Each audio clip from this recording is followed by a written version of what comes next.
सुबह खाएं, सुबह और दोपहर, ये दो बात। वो ये कहते हैं कि दोपहर और सुबह का खाना खाएं। वैसे तो वो कहते हैं दोपहर का ना खाएं, दोपहर का खाना सवेरे खाएं। लेकिन अगर आप खा ही रहे हैं तो वो ये कहते हैं कि तुरंत विश्रांति लें, खाते ही आराम करें, काम कोई ना करें। कब तक? 20 मिनट। 20 मिनट विश्रांति लें। और उसको उन्होंने एक्सप्लेन किया है कि वो विश्रांति जो होनी चाहिए वो आपके शरीर को, जो बायां हाथ है इसको नीचे करके दाएं हाथ को ऊपर करके वाम कुक्षी अवस्था में लेटें। भगवान विष्णु को लेटे हुए देखा शेषनाग पर, बस उसी परिस्थिति में लेटें, उसी स्थिति में लेटें। क्यों? Left side. आप जानते हैं हमारे शरीर में 2 नाड़ियां हैं, वैसे तो 3 है, 3 नाड़ियां, एक सूर्य नाड़ी है, एक चंद्र नाड़ी है, एक मध्य नाड़ी है। ये जो सूर्य नाड़ी है यही भोजन को पचाने में मदद करती है। सूर्य नाड़ी तभी चलती है जब आपकी चंद्र नाड़ी कम हो। भोजन पचाना है सुबह का और दोपहर का, सूर्य नाड़ी तीव्र होनी ही चाहिए। तो लेफ्ट साइड में लेटो तो तुरंत सूर्य नाड़ी शुरू हो जाती।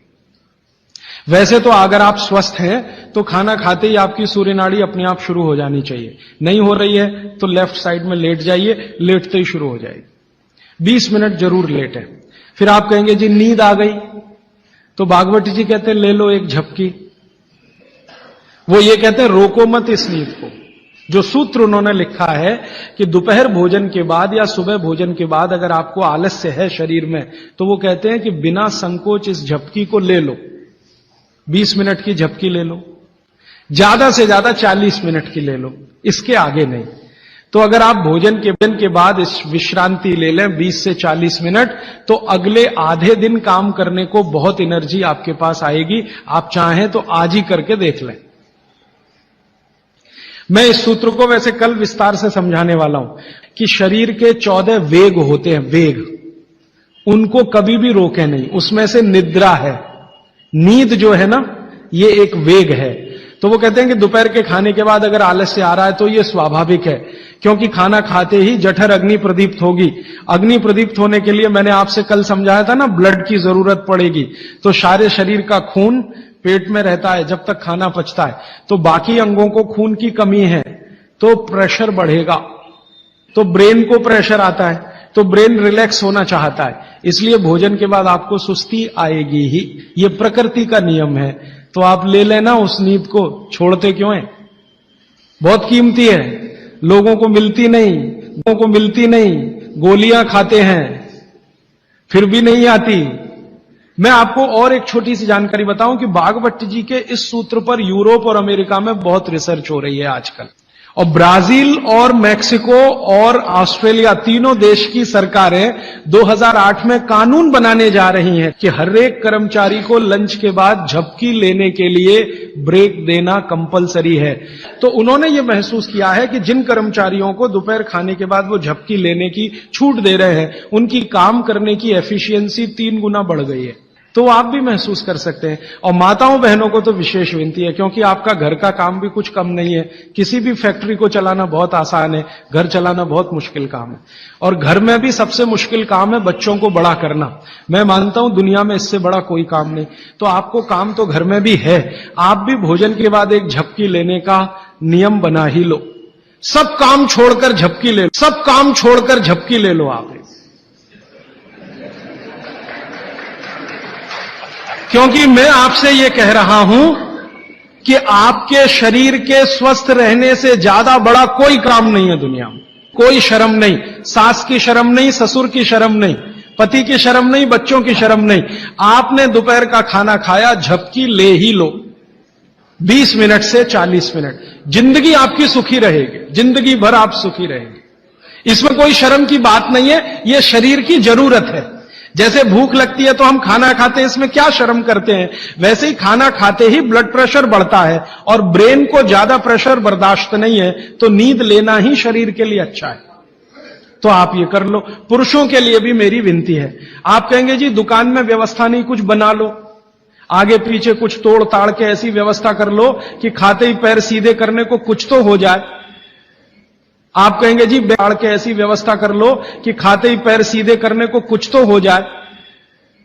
आप कहेंगे जी बैंक में काम करते हैं, बीमा कंपनी में काम करते हैं, तो मैं अमेरिका यूरोप की उन कंपनियों की लिस्ट दे देता हूं जहां पर यह नियम बन चुका है। आपके बैंक और बीमा वालों को वो लिस्ट दिखा दो कि जब ये अमेरिका और कनाडा और ब्रिटेन और ऑस्ट्रेलिया और न्यूजीलैंड में कानून बन सकता है तो हिंदुस्तान में क्यों नहीं। बागभट्ट तो हिंदुस्तान के थे। अब मैं आपको एक उल्टी बात कहता हूं, गुजरात में जाता हूं, मैं राजस्थान में जाता हूं, जयपुर जैसे शहर में, राजकोट जैसे शहर में, तो दोपहर को सारा बाजार बंद रहता है। कहां है जी? खाना खा के झपकी ले रहे हैं। बहुत सुखी लोग हैं, बहुत सुखी लोग हैं। काठियावाड़ में मैंने देखा है, क्या पोरबंदर, क्या राजकोट, क्या जामनगर, क्या जूनागढ़, क्या अमरेली, दोपहर को बाजार खुलेगा ही नहीं। और मैंने तो ऐसे ऐसे लोगों को देखा है कि ग्राहक आके खड़ा है करोड़ों रुपए लेके, सेठ जी कहेंगे जी शाम को आना 4 बजे के बाद। अरे सेठ जी मेरे पास बैग भरा है रुपयों का, शाम को ले आना, मुझे अभी इतनी फुर्सत नहीं है, मैं नींद ले रहा हूं।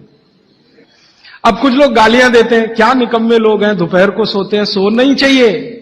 जो पुराने शहर है ना हिंदुस्तान में, हर जगह ये देखने को मिलेगा, दोपहर के खाने के बाद सब झपकी लेंगे ही। अच्छा, अब इसका उल्टा सूत्र है आगे का। तो शाम के भोजन के बाद कभी भी विश्रांति नहीं लेना। माने 6 बजे खाना खा लिया तो 8 बजे ही जाना सोने के लिए, उसके पहले नहीं। क्यों? सुबह का जो है क्रम शाम को उल्टा है। सुबह सूर्य का प्रकाश है, पवन का स्पर्श बहुत तीव्र है, शाम को सूर्य का प्रकाश बिल्कुल नहीं है। तो शाम के लिए वो ऑब्जर्वेशन करके कहते हैं कि कभी भी खाने के बाद तुरंत सोना नहीं। अगर सोएंगे तो हार्ट अटैक, डायबिटीज, सब बीमारी आने की संभावना। अब आके एक तीसरा सूत्र उन्होंने लिखा है, दोनों को शायद मिलाया उन्होंने। वो ये कहते हैं कि सुबह और शाम को अगर जो आप ये दोनों नियम पालन नहीं कर पाते किसी कारण से, करें तो बहुत अच्छा है, नहीं कर पाते तो वो ये कहते हैं कि 10 मिनट के लिए वज्रासन में जरूर बैठ जाए, सुबह और शाम दोनों। वज्रासन आप सब समझते हैं, ये ऐसे पैर पीछे करके बस 10 मिनट बैठ जाइए खाने के बाद, सुबह भी और शाम को भी। और प्राणायाम और योग में महर्षि पतंजलि ने कहा है कि भोजन के बाद जो किया जाने वाला आसन है वो ये एक ही है, बाकी कोई आसन आप नहीं कर सकते। महर्षि पतंजलि बागभट्ट के बाद के हैं। महर्षि पतंजलि कहते हैं कि अगर वज्रासन में कोई बैठता है तो शरीर बिल्कुल वज्र के जैसा ही होता है। वज्र आप समझते हैं, एकदम कठोर मजबूत।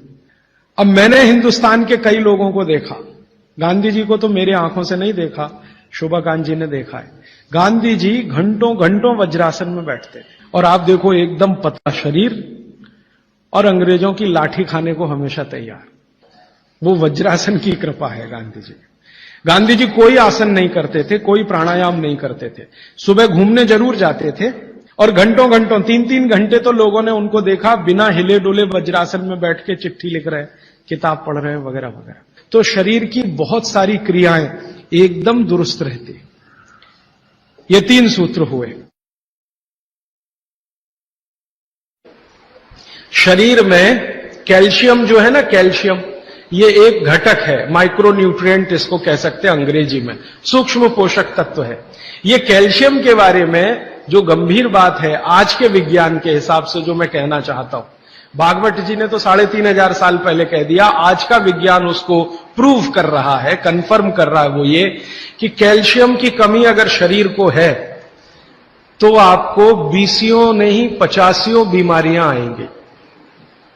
कैल्शियम की कमी अगर है शरीर को तो 85 बीमारियां आएंगी। क्या क्या आ सकता है? हर तरह का दर्द आपको होगा, हर तरह का, मांसपेशियों का दर्द, हड्डियों का दर्द, सब तरह का। हड्डियों की जितनी विकृतियां हैं वो सब कैल्शियम की कमी से आएंगे। हड्डियों के जितने रोग हैं वो सब कैल्शियम की कमी से आएंगे। फिर वो कहते हैं कि रक्त के बहुत सारे रोग कैल्शियम की कमी से आते हैं, रक्त के रोग, खून की बीमारी। फिर वो कहते हैं कि बहुत सारे कफ के रोग कैल्शियम की कमी से आते हैं। तो कैल्शियम कम नहीं होने देना चाहिए। जो विज्ञान आज का कहता है, आधुनिक विज्ञान ये कहता है कि कैल्शियम वो माइक्रो न्यूट्रिएंट है, वो सूक्ष्म पोषक तत्व है जिसके शरीर में रहने पर ही दूसरे सूक्ष्म पोषक तत्व उपयोगी होते हैं। ये 12-15 साल का रिसर्च